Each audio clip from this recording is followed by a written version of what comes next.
भगवान कृष्ण किनके पुत्र थे? बोलो जम के। देवकी और वो बोलो जम के बोलो जरा। देवकी और वसुदेव जी के। गोदी में किसके गए? अच्छे से बोलो जरा। यशोदा जी। यशोदा ने ऐसा कौन सा पुण्य करा था जो उसकी गोदी में गए? कारण क्या था? पुत्र जब देवकी और वसुदेव के हैं तो गोदी में यशोदा जी के कैसे चलेगा? कभी किसी विद्वत जन से तुम्हें पूछना था कि ऐसा यशोदा जी ने पुण्य कौन सा करा था?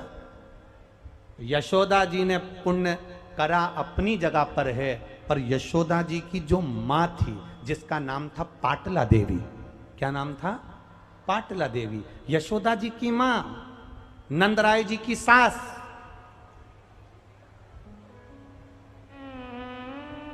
शंकर की भक्ति करने वाली थी पाटला देवी। यमुना जी के घाट पर जाती थी, शंकर भगवान के शिवलिंग का निर्माण करती थी पाटला, और शिव जी की पूजन करती थी पाटला। यमुना जी का जल पाटला देवी शंकर भगवान को समर्पित करती थी। भोलेनाथ इतने प्रसन्न हो गए, इतने प्रसन्न हो गए कि पाटला के पास में आकर एक बूढ़े का रूप रखकर पूछ लिया, पाटला तू रोज मेरी पूजन करती है? पाटला तू रोज शंकर जी की पूजन करती है, तुझे क्या चाहिए? पाटला कहती है, ए बाबा तुमसे कुछ नहीं चाहिए, मुझे जो भी चाहिए मेरे महादेव से चाहिए। तुमसे लेकर क्या करूंगी? लूंगी तो महादेव से। तो महादेव से तुझे क्या चाहिए? अरे बाबा मेरी बेटी है ना यशोदा। हाँ, उसके घर में संतान नहीं है, उसके पति 60 साल के होने वाले हैं और मेरी यशोदा बेटी 55 की होने वाली, और उनके घर संतान नहीं। शंकर भगवान बूढ़े का रूप रखे थे तो मुस्कुरा दिए। अब 60 साल की अवस्था में संतान, 55 साल की अवस्था में। कई लोग भजन में गाते हैं ना, चमत्कार सा हो गया लोगो, हो गई बात निराली, और रात ही रात में नंद बाबा की दाढ़ी हो गई काली। मतलब 60 और 55 की उम्र, और उस उम्र में संतान।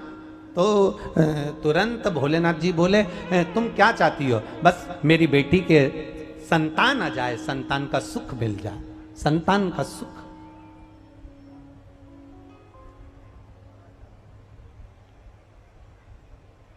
अब इतने में बूढ़े भोलेनाथ जी ने कह दिया कि फिर तो तुम्हारे घर में कोई भी संतान आ सकती है, तो मैं आशीर्वाद दे दूं तुम्हारे घर में यशोदा जी के घर बेटी आ जाए।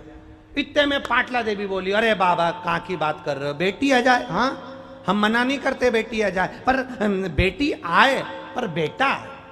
अब दोनों, शंकर जी भी भिड़ रहे और वो पाटला देवी भी भिड़ रहे। शिव जी ने मन में सोच लिया, मेरे मुख से निकला है बेटी आएगी, और इसने बेटा मांगा है तो बेटी की जगह बेटा भी आएगा, निश्चित है।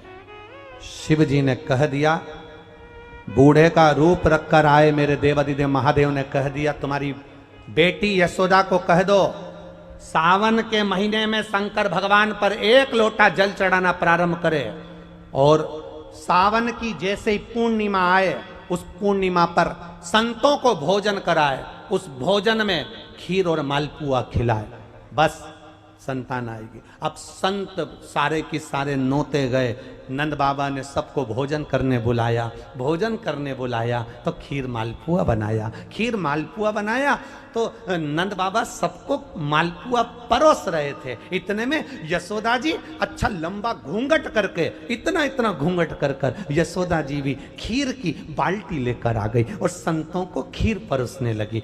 यशोदा जी के हाथ में चूड़े भरे हुए थे, पांव पैजनिया, पांव में बिच्छुड़ी, सिर में सुंदर फूल के गुच्छे, यशोदा का पल्लू ढका था, संतों ने चेहरा नहीं देखा। और संत भोजन करते करते इतने में संतों ने देखा नंद बाबा की तो बाल सफेद हैं, दाढ़ी सफेद हैं, ये नंद बाबा के छोरे की पत्नी दिख रही है, इसलिए इतना घूंघट करी है। तो सारे संतों ने कहा अपन ने इनके घर का खाया है, आशीर्वाद तो देना पड़ेगा। तो सारे संतों ने मिलकर एक साथ आशीर्वाद दे दिया, पुत्र भव।